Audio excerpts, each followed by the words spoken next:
My first name D-I-M, Dim, and my last name MEAS, MEAS. Where were you born? 1957 and May 10. Which city you were born? I was born in the Coeurs province.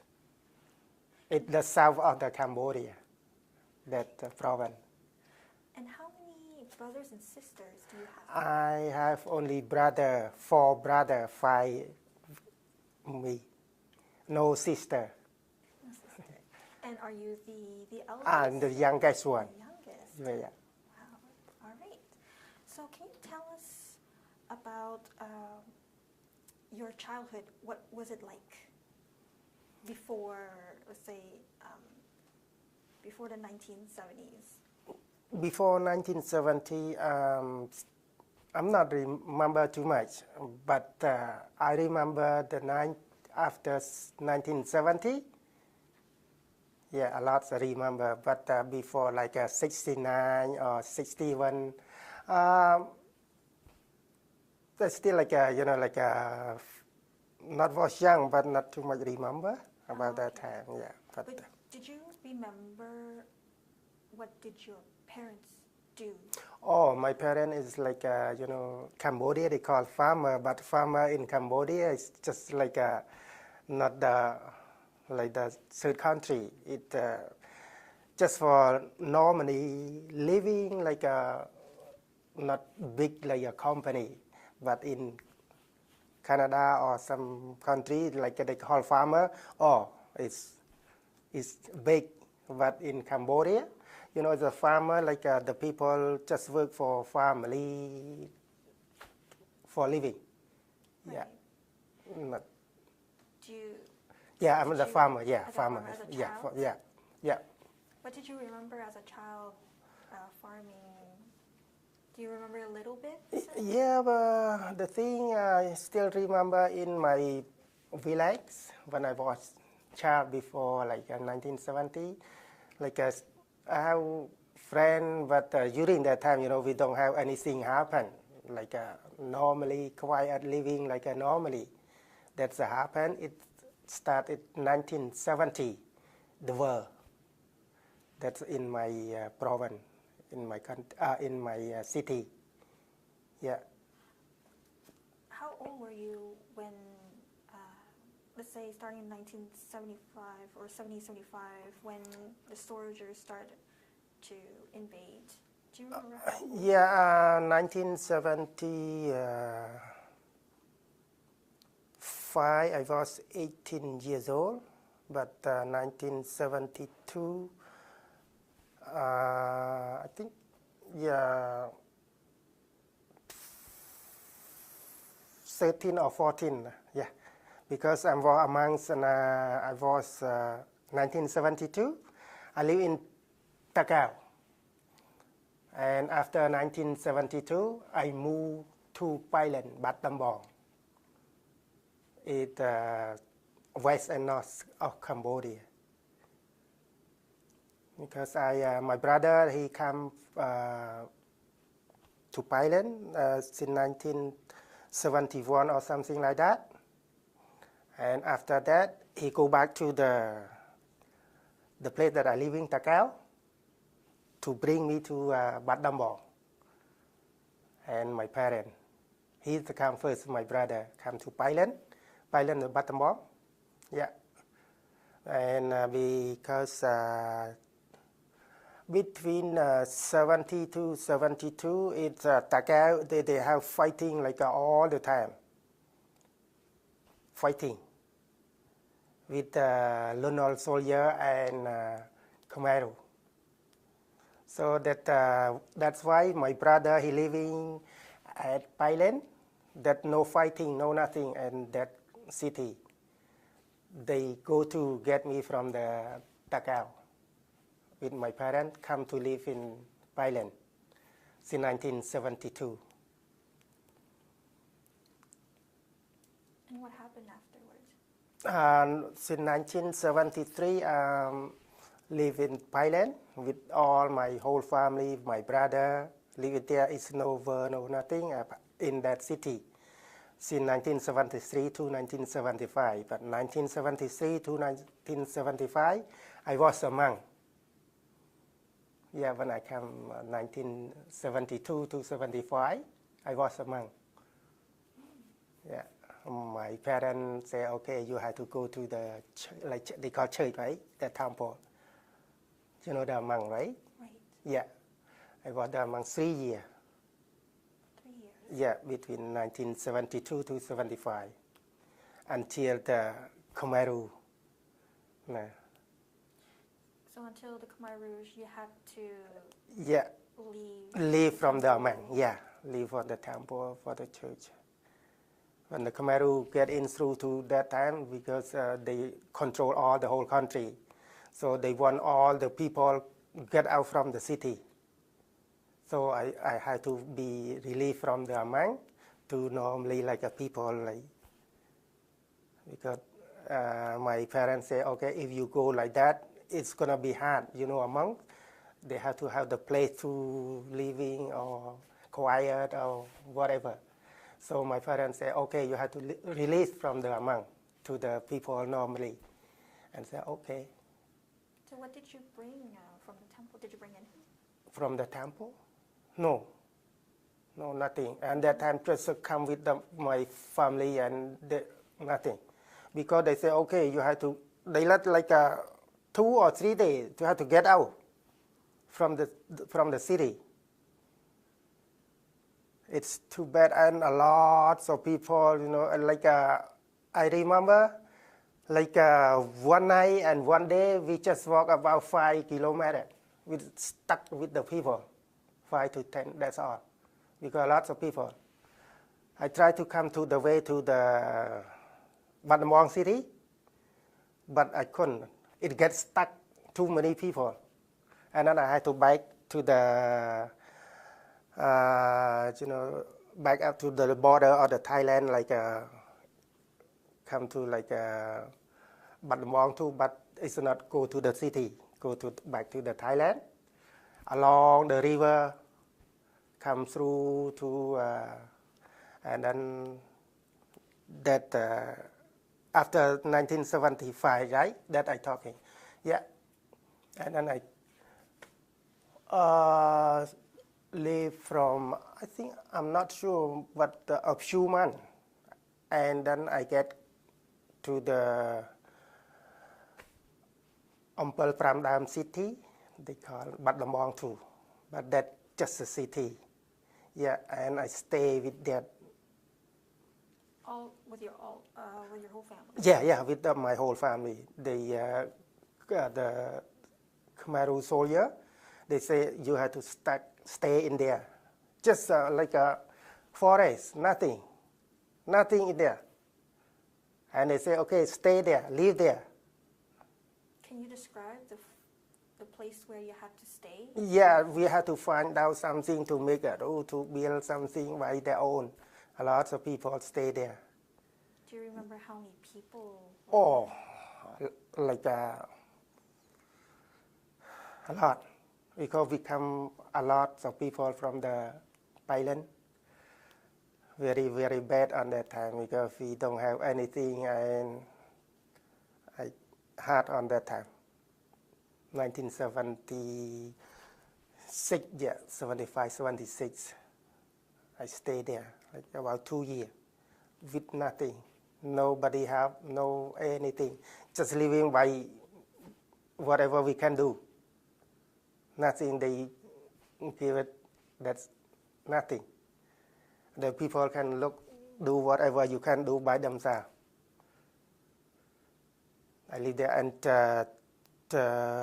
2 years, and then they have like a Khmer Rouge government. They try to get the people from that to living with the group near the river. And they go through to get all my family and the people there, come to the close to the river, and they, yeah. Sorry, you can look at me. Yeah, and then they make by the group. Okay, one group, two group, three group by near the river. But that time is they call the people that they call not the Khmer, but they call old people like they living there like yeah they not control before or 1975 with the soldier they controlled by the Khmer rule. That's why they had to take a look all the new people like run from the Biden. They have to control all the new people that they call old people. They control the new people that all they bring it over to near the river. Yeah, they control all the new people. And that time, all my family and my parents, they stay there because I'm enough to they got to Chalat. The people like I'm 18 years old, not gonna stay with the parent or nothing. We had to go to the Chalat, yeah, the city.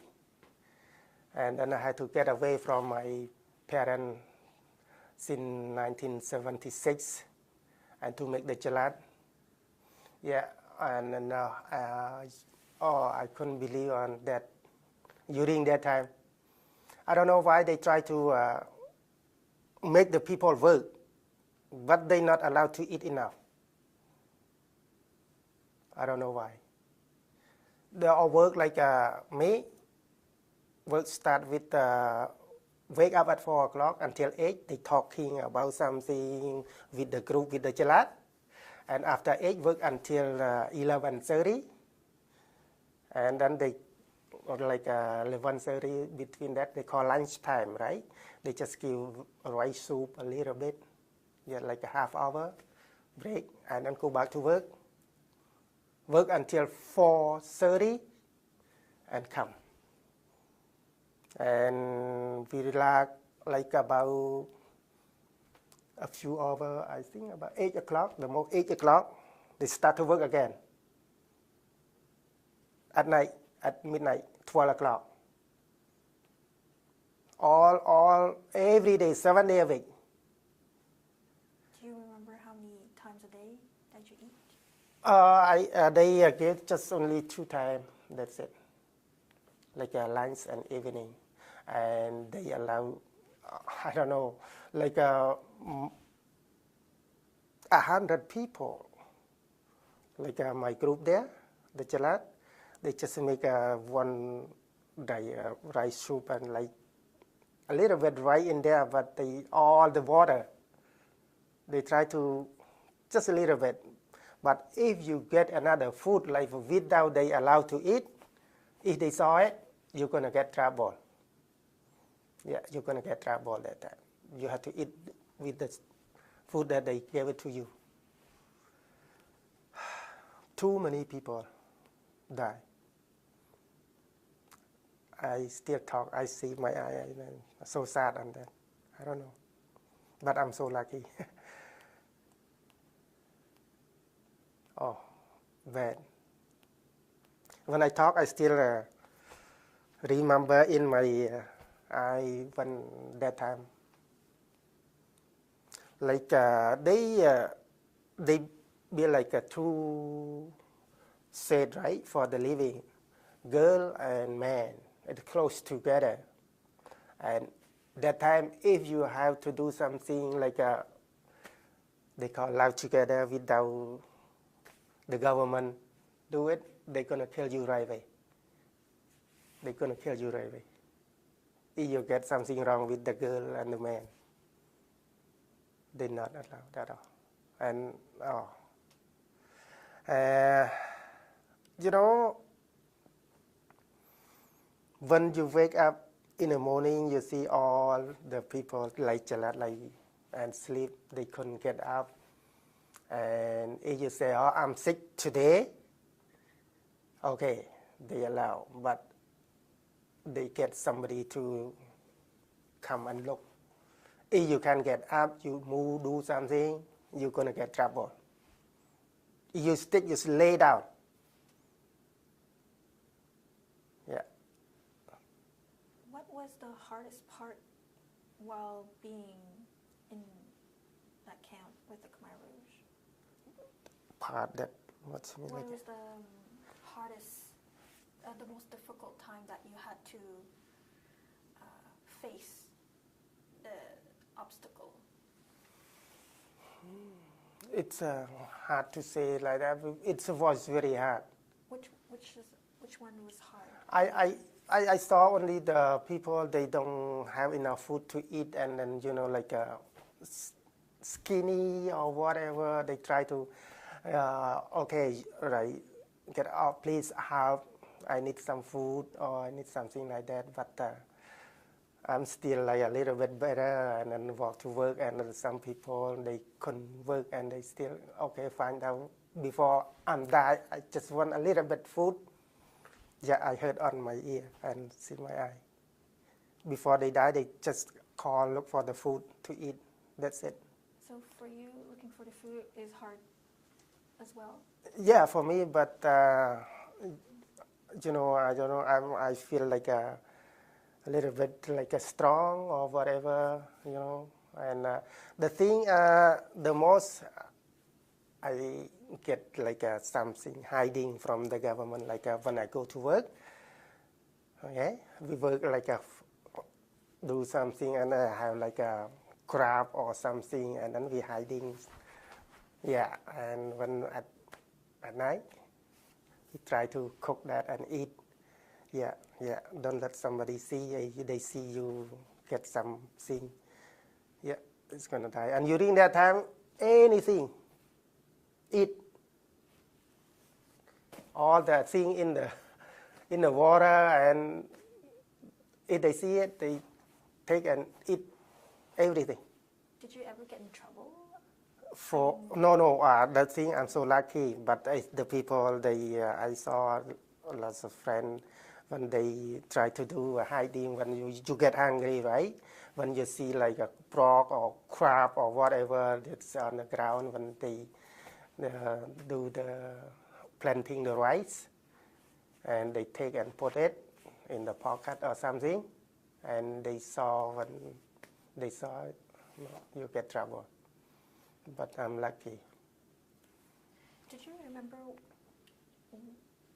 what type of work you had to do during the Khmer Rouge? So the most is just planting the rice, and they try to make, you know, I don't know, they call it make like a, for the planting the rice. They try to dig the ground, make save the water, and for planting the rice, that's very important at that time. All they try to do that, and they work the most like that for build like you know, like for to keep the water. That's the one thing. That's the hard thing. They work like 7 days a week the most, and then they plant the rice. And I don't know where the rice they going. When we getting the rice gone. The people still not enough eat. So after doing the rice field, or working in a rice field, do you always have to do the same type of work, or you do also differently? Just planting another rice again. And they have like for planting vegetables, but it's not for the land plant the rice. They try to do the rice like 2 times a year. Yeah, the most just make the rice. And I don't know when the rice getting, you know, coming for like it's normally my parent before, he said just work 1 year, 1 time, they can eat 2 years for the family. Yeah, the rice. But I don't know that time, they work planting the rice, but no rice for the people eat. I don't know where they going. And they try to let the people not enough eat and just work. But if that time, if the people eat enough, I think they feel like okay for working. But they just try to do the work hard, but not allowed to eat Did you enough. Did you ever feel sick? Oh yeah, the people a lot of like they try to eat something like something without cook or whatever when nobody see, they try to eat that, and then they're called diarrhea, right, or whatever. And after that, when they got diarrhea, and then they call like all the blood's coming with that, like from the, because the inside is broken because they eat like nothing, like no saw, no nothing. Sometimes they just catch like a fish or whatever, they just eat, no cook. Like my father died in 1976. He eat that. Yeah, he eat the food like without cook enough or whatever, and then he got diarrhea, and then he died in 1976. I still have my mother now stay with me. She's 99 years old now. Wow. Yeah. And had to say on during like between 1975 to 1979, they tried to kill my people. I don't know what's happened. The people from the southwest, they try come to kill the people from northwest. I don't know. When I was in the northwest of Cambodia, and the people from southwest they try to come to control all the people northwest, and they take a look, and then or sometimes like you are the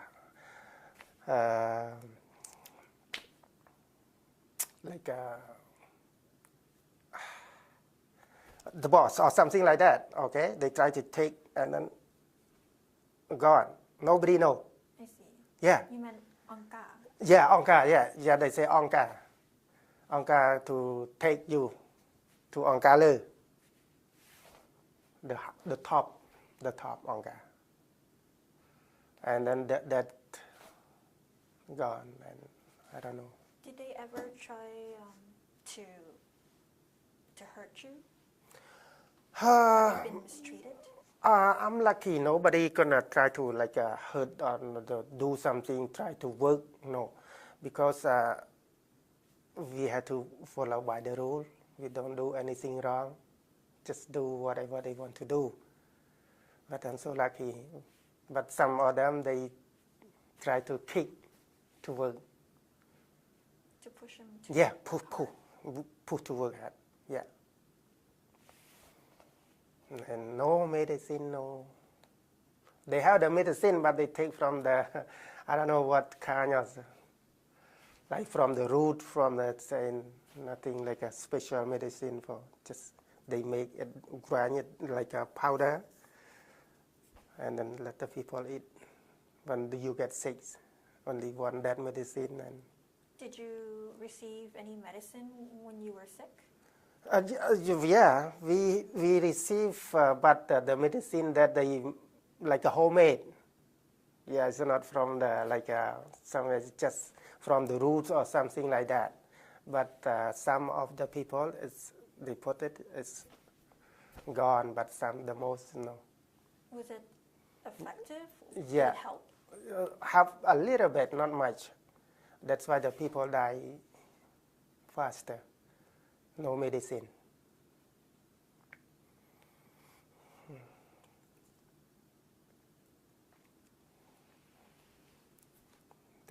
That very bad that time.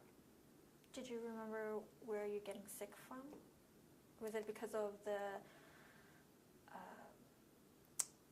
it was not enough food, or you? too many things, like not enough food, not sleep enough, the place,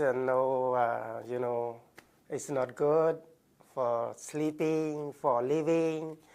It's too many things happen with kill the heart on that time. And we work a lot, right? With not enough eat, and no medicine for the place to eat, and even shower, no, not just, yeah, and water, and the water for drinking, no clear water, just water like we pick from the and drink, that's it. How did you shower at the time? The most they have like a pond or something, they just go and in there and or on the field they have the water, take like that's all, that's a shower. Was it nearby? Yeah, nearby your rice because field? the most the place they living, they have like a pond or river or something like that. That the most they take a shower. That's all. And for they say the power for drink at night, if you have like a bowl or something, like a pot or something, you can bring it. Just that's it. No big one for nearby you stay. No, just bring by their own, small. That's it. And how many years did you stay? Oh, 1975, I still stay with the family. And until 1976, they have a plan to get the people like even not big, like a small. They go by the group or the small. They call Coeurs. And the bigger, young, like 15 years old over, they move to the Chalat. They call like me. Go by the group, the old, like from 15 or whatever. And under the 15, they stay with the group too. Like 15 up, they go to the Chalat. 1976, I was in the Chalat until 1979. So you stayed for 4 years? Yeah, 4 years in Chalat. So what happened in 1979? What did you remember? Oh, yeah. 1979, the Vietnam soldier comes through to Batamong. It's in the city, but I'm living in a village. And that time, the Vietnam soldier fight with the Coeurs soldier. And then that time, no boss, no nothing. They say, okay, whatever you want to go, go. And most of the Chalat, they go through with the Coeurs soldier because they give them the gun, because they're strong enough to fight with the Vietnam soldier. But me, I say, I had to go back to my parents and my brother, where they live at near the river, that the place that they moved from the 1975 to 1976. I'm not get anything with they gave a gun for the Chalat, but I'm not take it.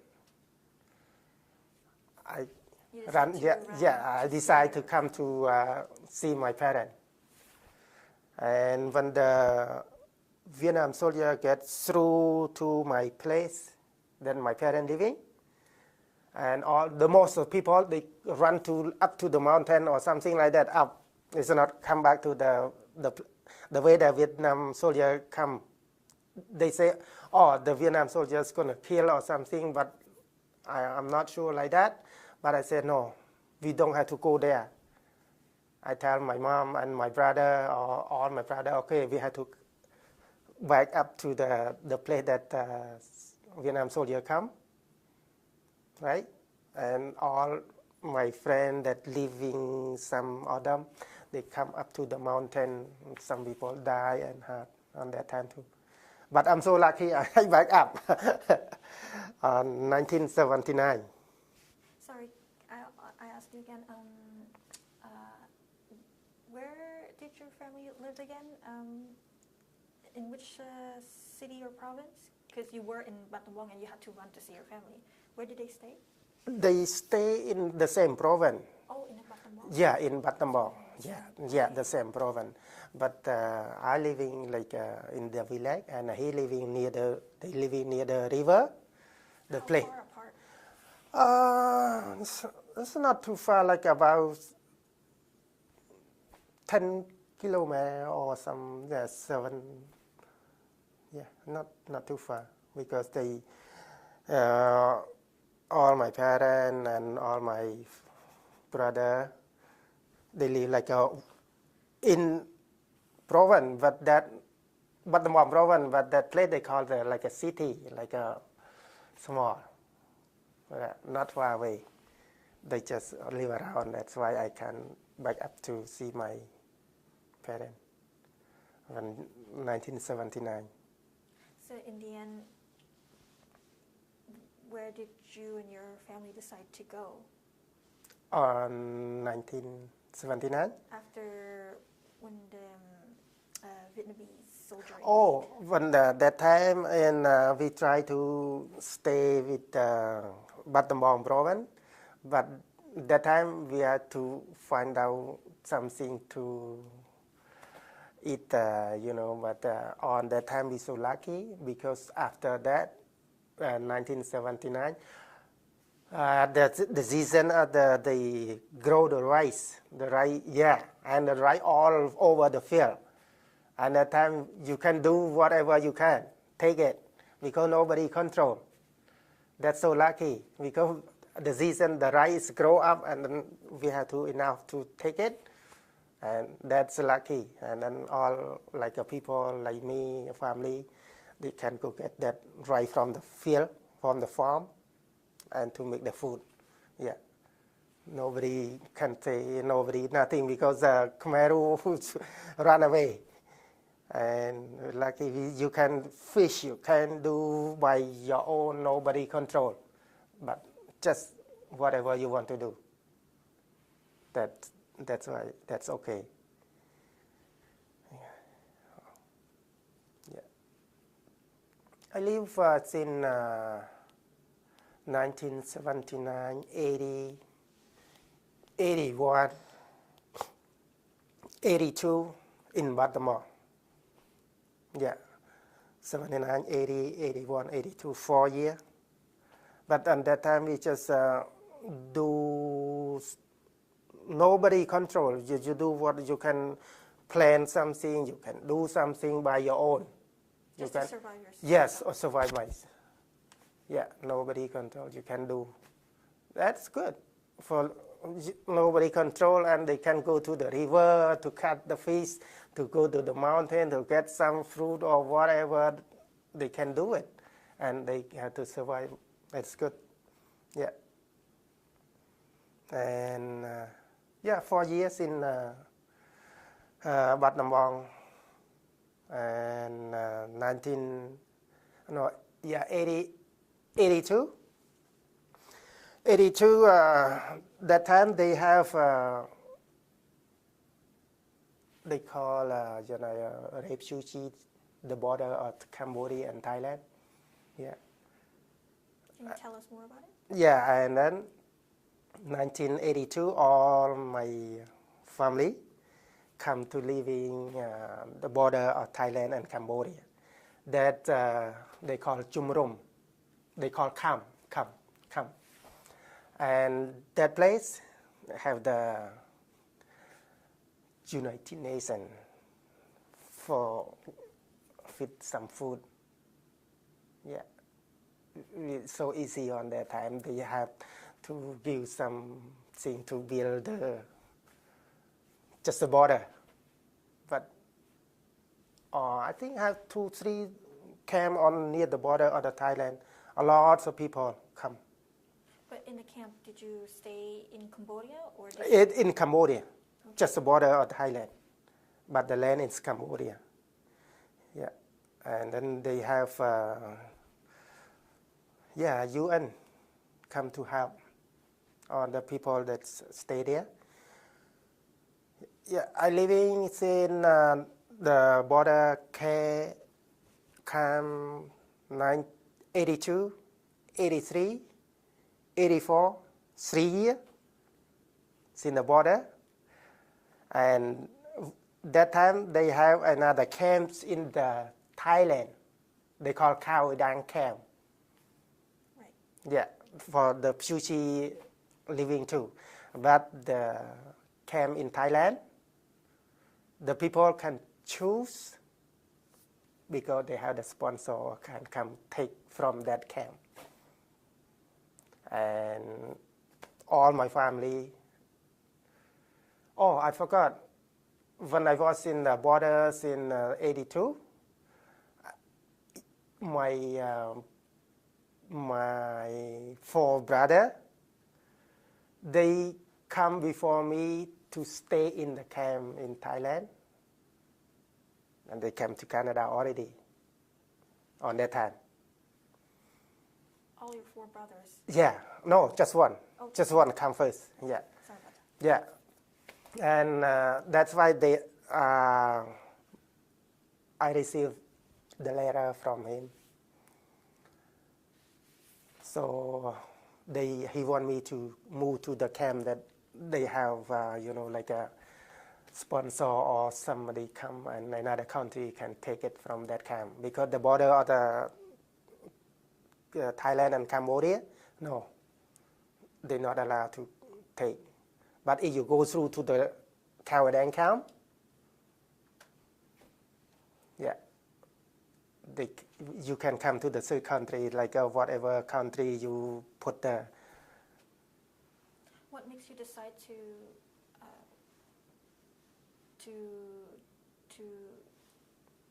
move to the refugee camp in Thailand? You decided to stay with your family in Cambodia? Or is it all decision that you make all together to join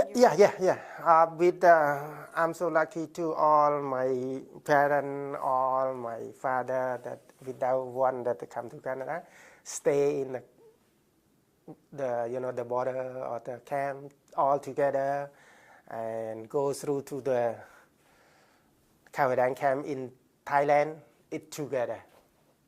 But it when I was run the border from Cambodia, go through to the Thailand camp, very, very better. I'm so lucky too. We ran from that camp to the camp in Thailand, from the border to the Thai. I had to come around midnight. Why so?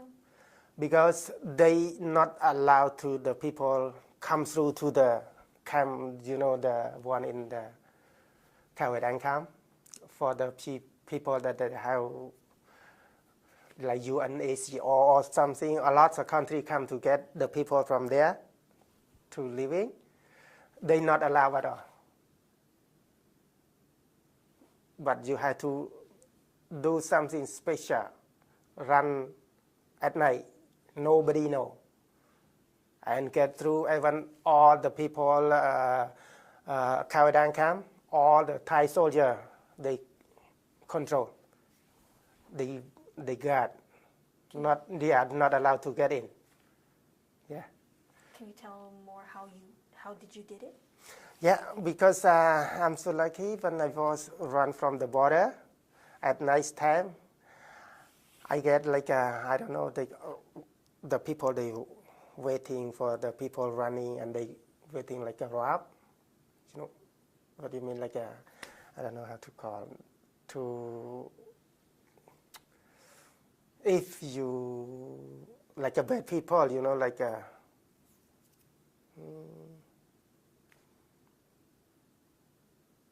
I don't know how to call it in English, but it's easy word, that one. The people like try to steal or to somebody or whatever. Rob Yeah, it. yeah, rob it. Yeah, yeah, Got it. yeah. But I'm so lucky on that time because they just cut the one group before get that place, and then I go there. They cut already, and then I go away, and then I pass. If I'm get that, oh, I'm dead. And when I get through to the camp of Thailand, at night too. But the thing on that time we have my brother know one lady. He's work inside there, and they know where the place that is safe to get through. They tell my family to get through on the camp. That's lucky. If you don't know, you just go through the soldiers see you're gonna kill. They try to shoot and they try to cut back. Yeah. So you had to sneak in to get into the camp. Yeah, yeah. I stay in 1974. Oh no, 84, 85, 86. 3 years in the Caridon camp. That time I have the sponsor, my brother that come to Canada, the sponsor. So, and he have another sponsor too, and to sponsor me from the camp. When I passed the test, I had to move from Caridon camp to Chonburi, far away from there, because Chonburi is more safe than Caridon camp, because Caridon camp not far away from the border. And the people pass the test had to go through another camp. They call Chonburi camp. Just stay there, and everything is UNHCR control, or the food or something like that. I stayed there until 89, and then ready to come to Canada. Which sponsor did you get in touch with? The thing, my brother, he have another sponsor because he come first to Thailand. His name is Dan, but it's Canadian people. Yeah, sponsor my brother. And then he sponsor me too with my brother. That's the thing, because his sponsor and him try to sponsor me, my family from the camp. Do you also work, Dan, did he also work for an organization? Oh yeah, he still like sometimes we have some special like do all my family always invite him to come and say something. Oh. Yeah, he's still there. And my friend I just give him the phone number and his name. If you want to reach him and ask about my family, because he control all my family come to Canada. Okay. Yeah. Let's get back to where you're at Chonburi. Chonburi? Yeah, they're on that quiet camp, no nothing, and the people get the food from the UNHCR, and they have the house to living, they have food, they have everything they control. So easy for that, because even water, even everything. Eat enough, sleep enough, no work, just learning a little bit, like English or whatever from in the camp there. Yeah. You and your family are all together? Yeah, all together. Yeah, we come all together. So, yeah. So once you get on the plane for the first time, can you tell us more about it? Oh yeah, but we had at that time like I still think right now like the time they said like so like crazy, like my sister-in-law, even she go to take a shower, she couldn't turn the water. Oh, that's when you already here in in Canada? No, when we plan on the plan and then we stay, right? I think, what country I forgot. We stay at that one night because the plan we had to At a stay. hotel? Yeah, at the hotel, and that's she said, I couldn't turn on the water, and how do I get the water?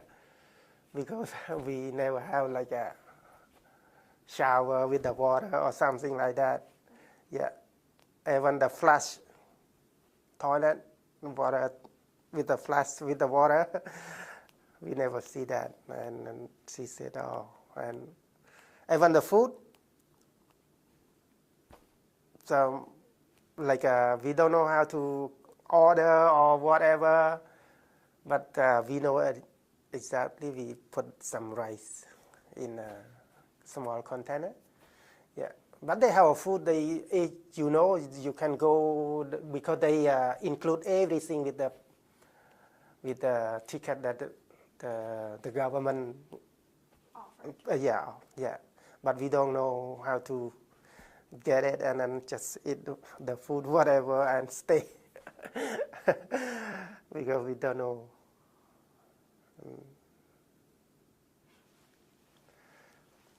Sorry, I'm going to go back to where when you, the moment that you left Chonburi to leave for Canada. Do you remember when what date, which month and year? Yeah. 89, January 23rd.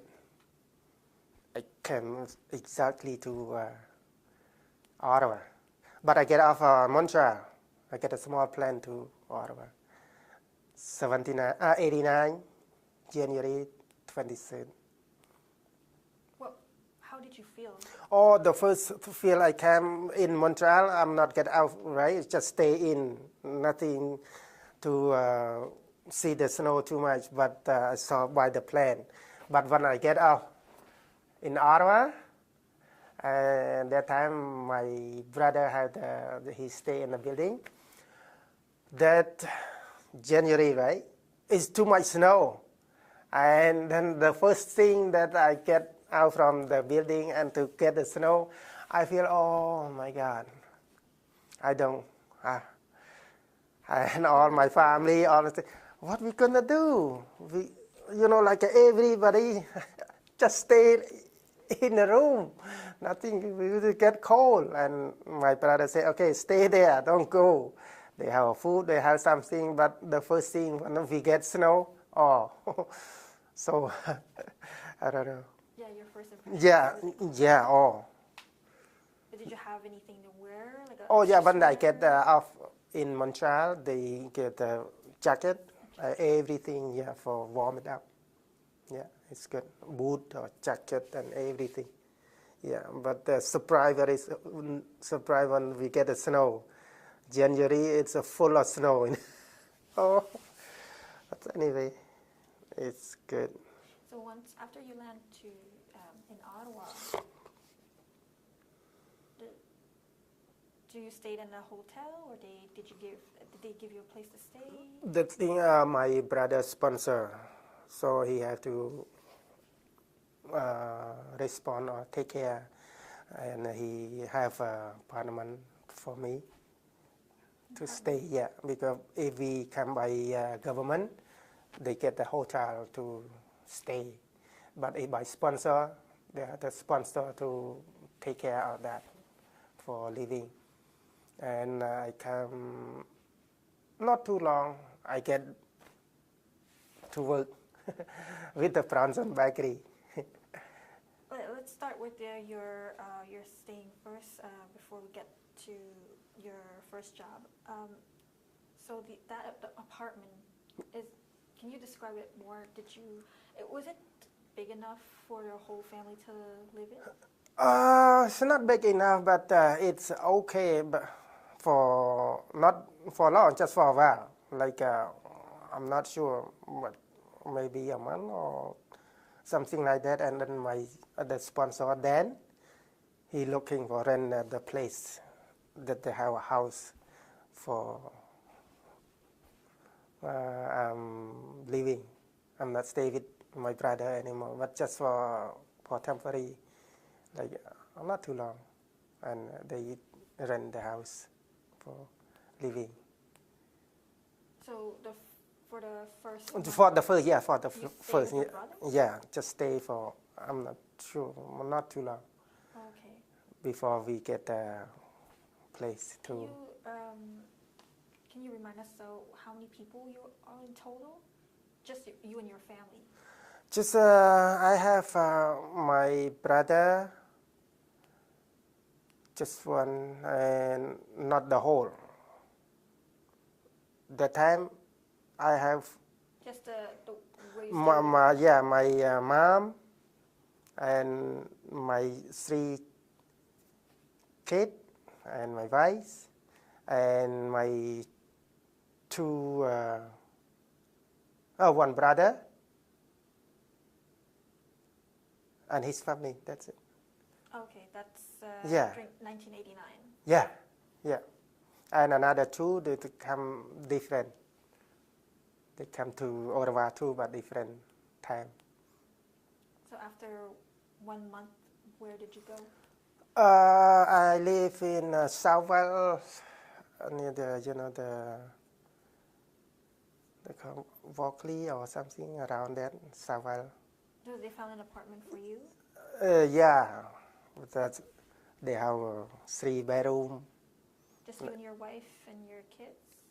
Yeah, 3-bedroom in there, living there like about a year or something like that.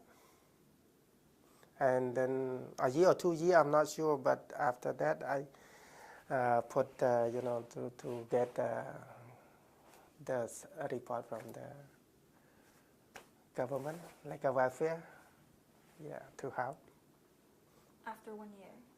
I'm not sure, 1 or 2, I'm not sure. But that's why my income not enough, and they said, okay, you can apply for the welfare help, and yeah, I got from welfare.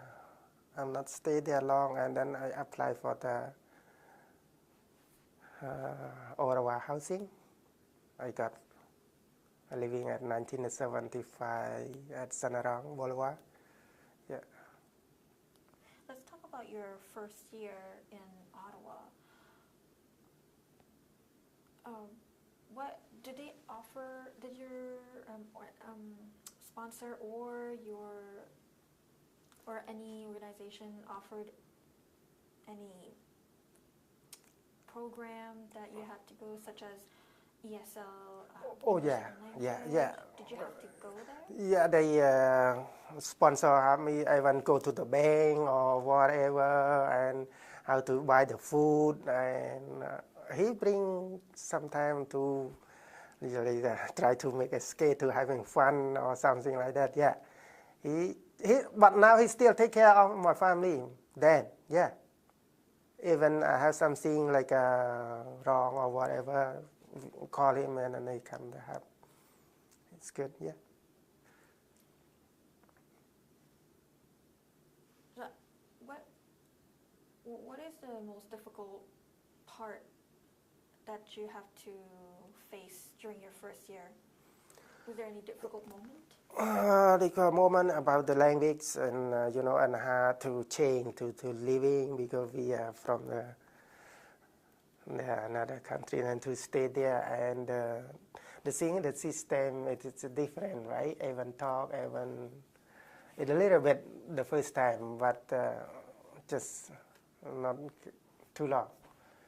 And then we got used to with the snow and whatever, with cold weather or whatever. It's good. That's the first time we get weather.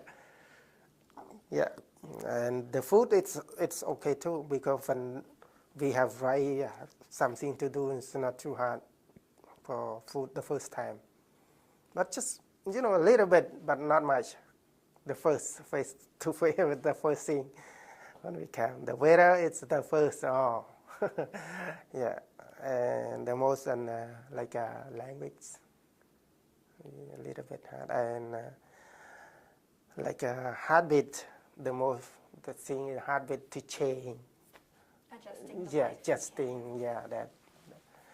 Like you used to warm and getting cold, and a little bit different. But the heartbeat at the first time is we change. Now it's got used to. It's fine. Everything. What about your spouse, your wife? Did she have to take the English program? Oh yeah, yeah. He came to. They call the second language, and the first is come. Yeah. Did you both have to go at the same time together? The first time, yeah, but after that, I go to Algonquin. The one it's Man Street. Yeah, For English second language? yeah, it's for the English second language. Yeah, I'll go that school. Which school did you go first? The call Algonquin College, the Main Street, but Okay. yeah.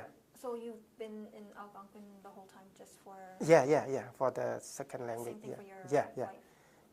yeah. And that time they have like a teacher to come with the group like that. How was it like to study English? Was it, did you have to go every day, or did you have to go a few times a week? That time the most when I was get money from the government, I go every day, yeah, but not full, just a half day, yeah. What did you do after after the English class? What do you do after? Like, do you spend time maybe trying to adjust life in? Yeah, try to or looking for a job too on that time. Yeah, I try to looking for a job because we can not like stay like that because my brother say, okay, you go to school and then try to looking for a job. And then I have a friend, like they come first time, they get like a bakery, Bronson Bakery. Yeah, or like my sister-in-law, my brother, me, my wife, work one place. And not far away, it's walk, just walk. And I start like a midnight shift after 12. Yeah, but I have one funny story too. I don't know the skunk at all. I don't know what it was, but at night, when I walk to work, they try to play with me. They not run away. I say, what is that? What is that? And they not run away, and they have a tail, right? And they try to, and I just go, and then they not run, and then I say, what's wrong? I get do like that, and then they spray to me, but that time the cold weather, I feel everything like because I'm warm, we cold, right? We have to wear everything, and they spray to me. They spray to me, but I don't feel anything at all. When I go to work, I have the locker. I put my jacket in there, and then in the morning, the boss coming. What are skunks coming in the bakery? Why they allow skunk coming in the bakery? And all the people look around everywhere. They didn't see anything. And they try to take a smell. They check in my locker, and they take my jacket. And they ask me, what happened? Okay, last night I walked to work, and then I saw, I don't know what is that bird, what it's come from. Say, oh, the skunk spray to you. I didn't know. And the boss said, okay, take the jacket, throw out. And they get me a new one. So funny. I want to play and catch them because they not run away.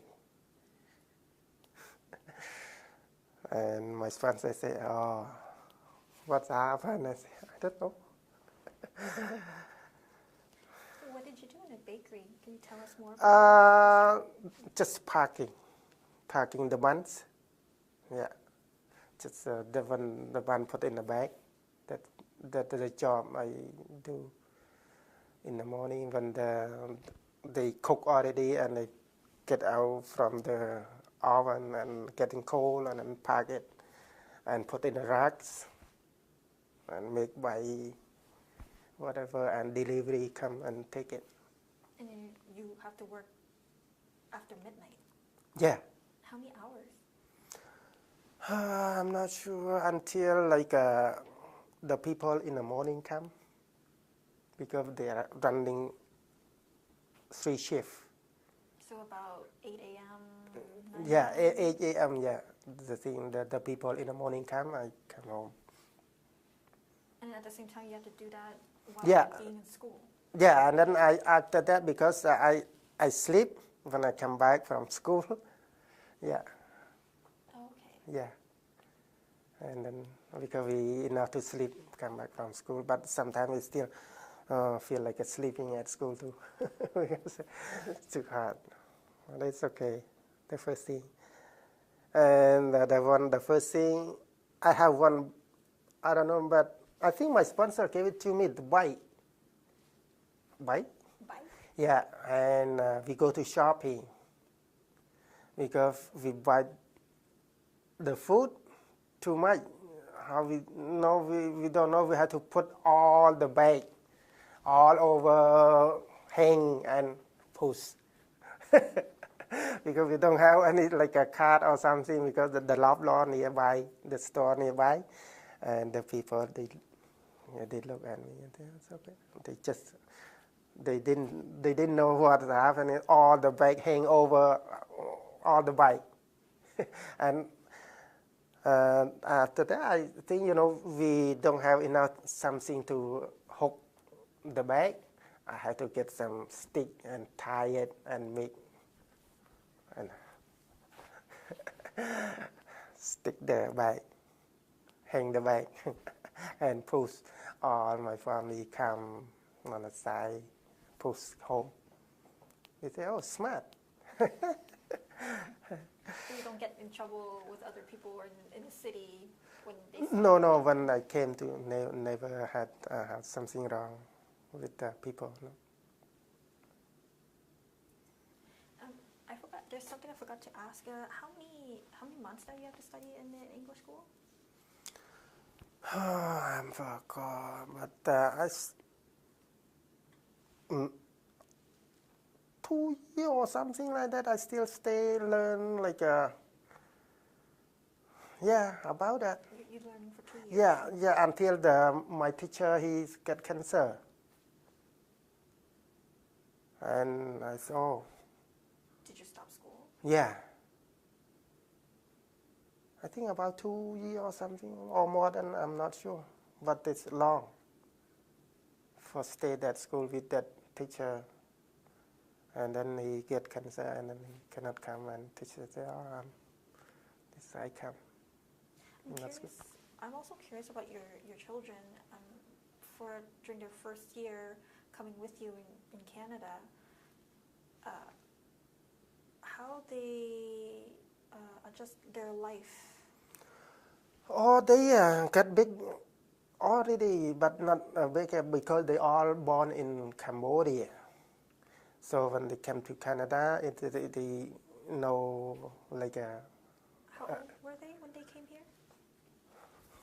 I'm not sure about the old, but they got the school enough to go to school. But it's okay. They easy to get school. Yeah, because now they get big already. But I believe they all big enough to know everything like not young. Yeah. So did they put them into school right away once they came here? Yeah. My sponsor, then he tried to look for the school for them. Yeah. Was it difficult for them to? I'm so lucky, but they never get anything like from school or whatever. But that's what I remember. Nothing like trouble with them, like go to school or whatever. No, not at all. Was it easy for them to learn?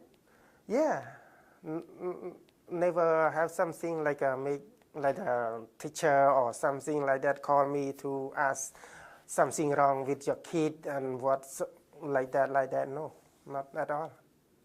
Not, nothing. Just go to check for the report when the end of the year when they school. That's it. Never get from the like school call. Okay, your kid like that. No, it's lucky. So they probably must be happy. Yeah, they happy. Yeah, they happy. And one thing I want to know, so after, then later on, let's go back to, let's move forward a little bit. Mm-hmm. It's been about 40 years already you've been in Canada. And how do you feel about the life you and your family have made here in Canada compared Oh, to when you first arrived? how do I feel when I come to Canada? And we look how about different in the country, too much different. So I feel so great. And anyway, but I still do something with my sponsor the most every year. Like the Christmas time, my brother and all my family come to his house to help make a gift and for him because all my family so lucky. If I don't have him, and I don't know how to. So you often Often every year? Yeah, the most every year they make, especially at Christmas time. Yeah. So the previous question that I asked was the first time, compared to, the first time that you came to Canada, you and your family had a little difficult time to adjust to life in Canada. So did you ever feel Canadian?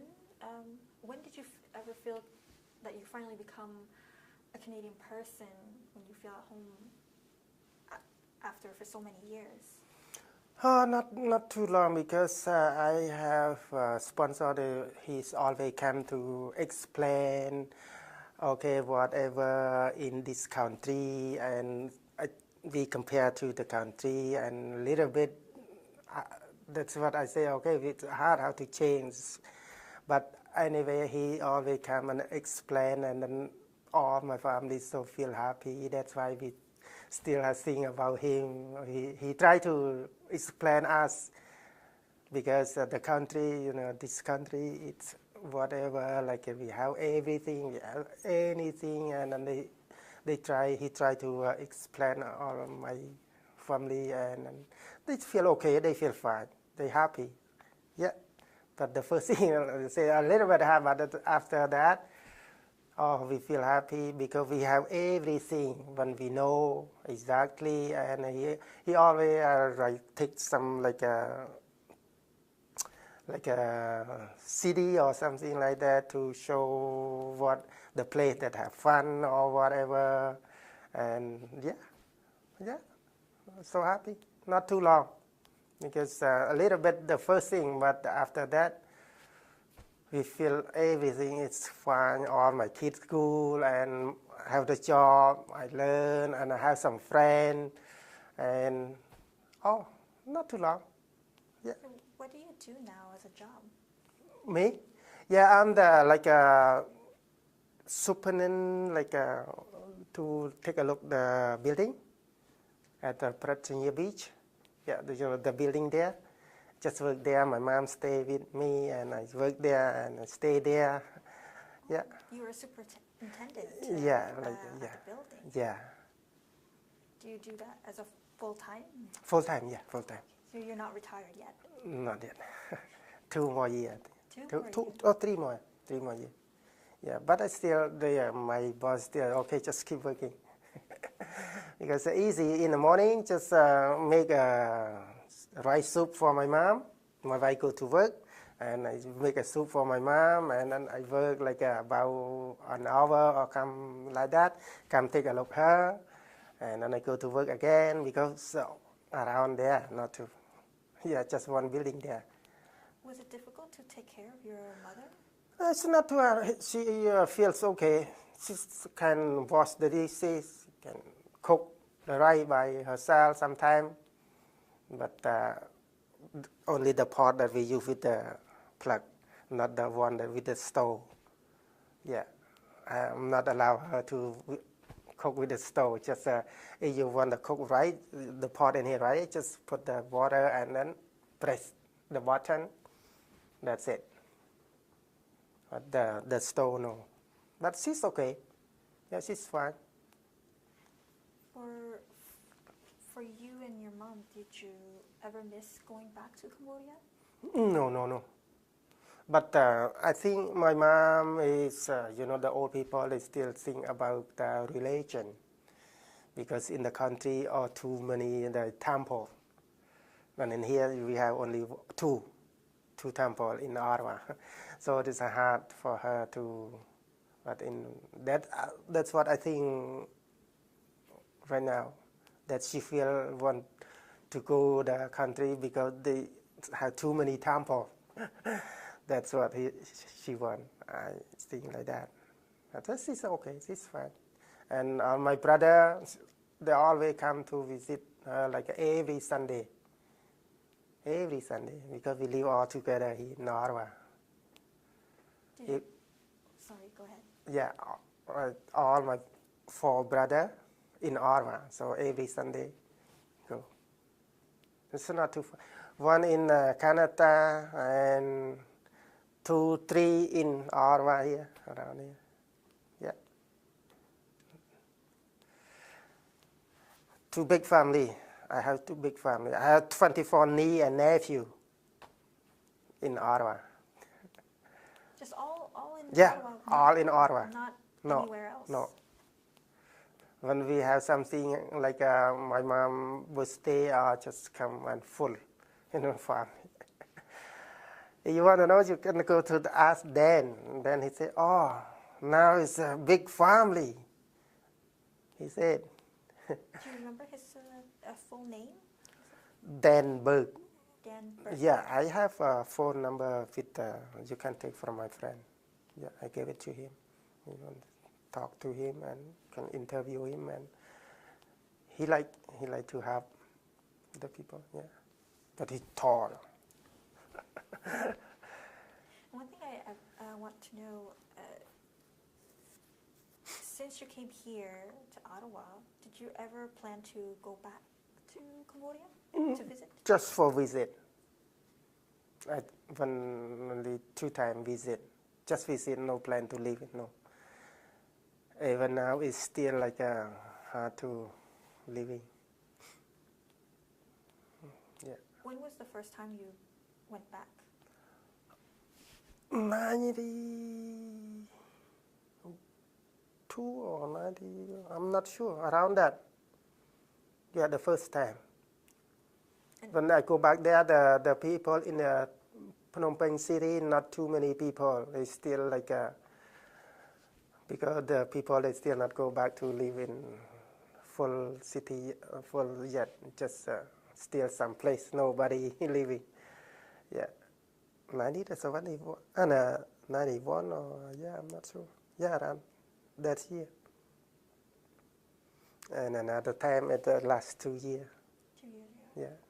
Did you ever get in touch with your old friends or other relatives in Cambodia? Yeah, I still have just friend, no, and cousin, that's all. When we go back to the city that we live in, they're all getting old. And when the first thing I go, I saw them and say, "Who are you?" And still look, and they know I'm going there. And then they come and say, who are you? They say, oh, it's me. Yeah, so too many years. So anyway, so lucky. Yeah, the life so lucky when we getting there. We think about that time and when was during Khmer rules and we stay in the border and the camp. The life is too many things. It's dangerous. Yeah, but the thing is lucky. That was why, that what made you wanted to not going back there to live there, but made you stay in Canada because it was still not safe in Cambodia? Is it why?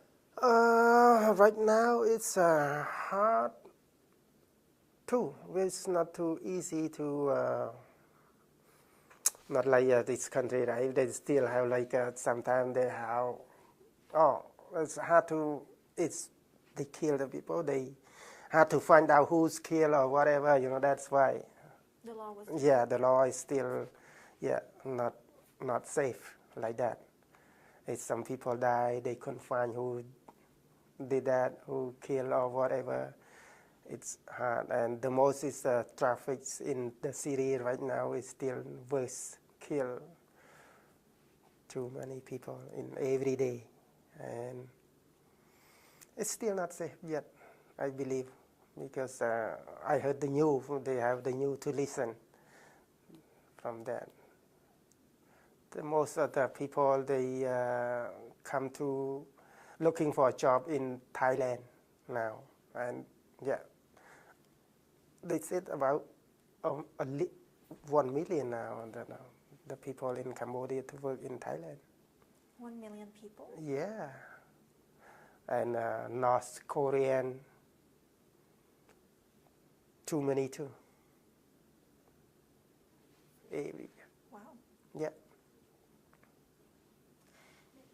And one thing I'd like to ask, what can Canadians learn from your personal experience and the Canada's Southeast Asian Refugee Program?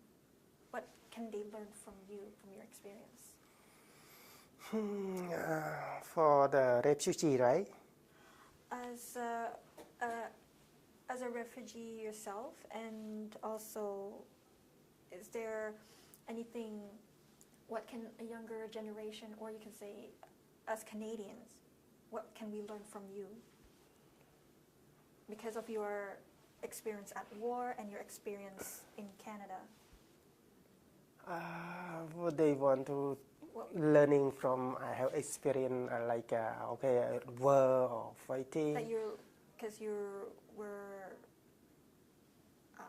learning the hardship, you were been struggling all your life, trying to survive yourself, bringing your whole family from the war, and then bringing